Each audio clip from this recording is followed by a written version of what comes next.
This is my son Christian, and he has special needs which causes him to have sensory issues with sound and touch. This has caused it to be very difficult for Christian to get his hair cut at a barbershop because of all the sounds and the sensations and the overstimulation of all the people there. So I took it upon myself to learn how to cut his hair at home so that we can have a special time of bonding together and that he can feel safe and secure and maybe even tell me a little bit of the things that are going on in his heart. Now I'm noticing that the older that Christian gets, the more stylish he wants to become.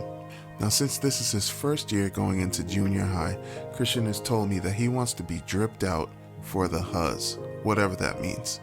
Now I know that Christian has the speech delay, but he is way ahead of me when it comes to understanding and knowing all the current slang, which is really funny to me because it means that I'm getting old. So when I asked him if he wanted a boozy fade like normal, he looked at me like, nah, I want a low fade.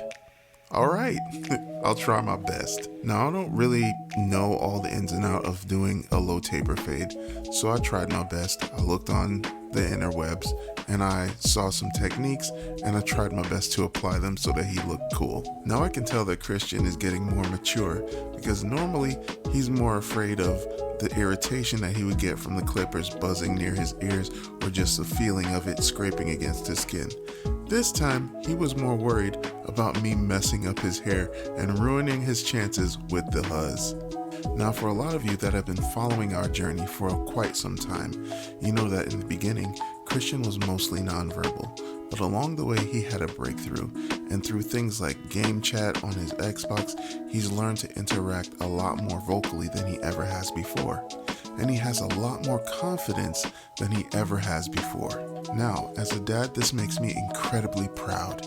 To see him coming out of his shell and coming into his own lets me know that he's going to need me less and less the more independent he becomes. And that's the whole point, that I teach him to make his way in life without me, and that the world is kind enough to help him figure it out. Look how fresh he is.